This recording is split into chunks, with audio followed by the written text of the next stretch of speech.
Katika ulimwengu wa mihula ya miaka 4, udikteta wa miaka 10 na marais wanaong'ang'ania mamlaka hadi wanatimiza miaka zaidi ya 100, yupo mtu mmoja aliyefafanua upya maana ya kudumu kwa muda mfupi. Tunazungumzia utawala mfupi sana uliotumia muda pungufu kuliko kutazama movie series ya Legend of the Seeker.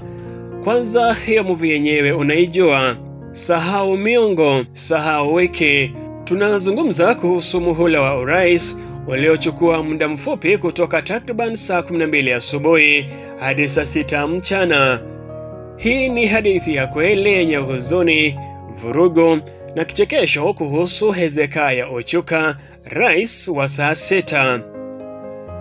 Nchini Kenya mwaka 1982, nchi iliongozwa na rais hayati Daniel Arap Moi. Lakini ndani kabisa ya jeshi la anga la Kenya, ama ukipenda Kenya Air Force, hasa miongoni mwa wanajeshi wa vyeo vya chini zaidi, njama ya mapinduzi ilikuwa inachimka. Na nani alikuwa kiongozi wa ushupavu?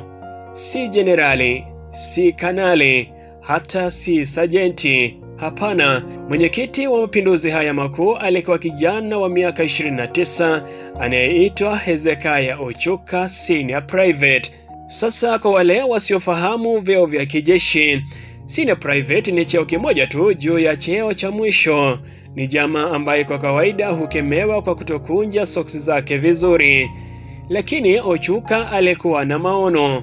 Alijiona kama kiongozi wa baraza la ukombozi wa watu, ambalo linasikika kama jambo zito sana hadi pale unapokumbuka rais wa baraza hilo kimsingi alikuwa kijana mdogo mwenye bunduki kubwa na ego kubwa zaidi. Mwanaume huyo aliamua kuipindua serikali wakati rais alikuwa nje ya nchi. Hii ni sawa na kusema kwamba paka kitoka panya hutawala. Mapinduzi hayo yalianza alfajiri ya Agosti mosi.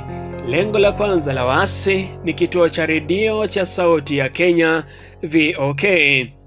Saa 12 asubuhi, Wakenya waliamuka na kusikia si matangazo ya kawaida ya kilimo, bali milio mikali ya risasi na tangazo la kushtua kwamba Ochuka alikuwa sasa ndiye msimamizi mkuu wa serikali.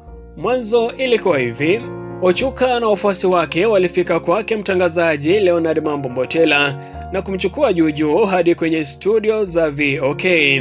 Kazi yake ilikuwa rahisi: kutangaza kuwa Rais Moi amepinduliwa na Hezekiah Ochuka ndiye rais mpya wa Jamhuri ya Kenya.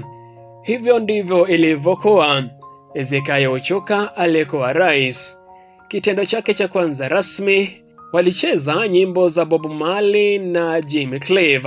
Hapo ndipo unaambiwa kwamba shetani akitaka kukumaliza, mwanzo anaanza kwa kuivuruga akili yako. Lakini hapa ndipo pazuri zaidi, na hapa ndipo kipindi cha weledi wa chini kilipoanza kweli.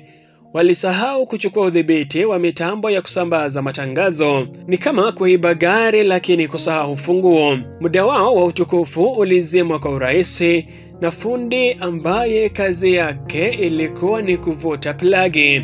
Matangazo yalikuwa ya hapa na pale na kuchanganya. Juhudi ya mwisho ya waasi kutaka kuhalalisha utawala wao ilikuwa kulipua makazi ya rais, ama ukipenda Ikulu.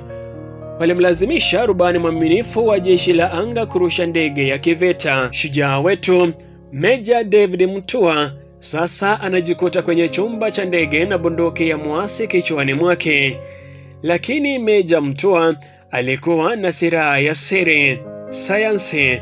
Alianza kurusha ndege kwa ujanja mwingi, akivuta nguvu za jikali sana kiasi kwamba muasi asiye na uzoefu kwenye kiti cha nyuma haraka alichanganyikiwa na kutapika.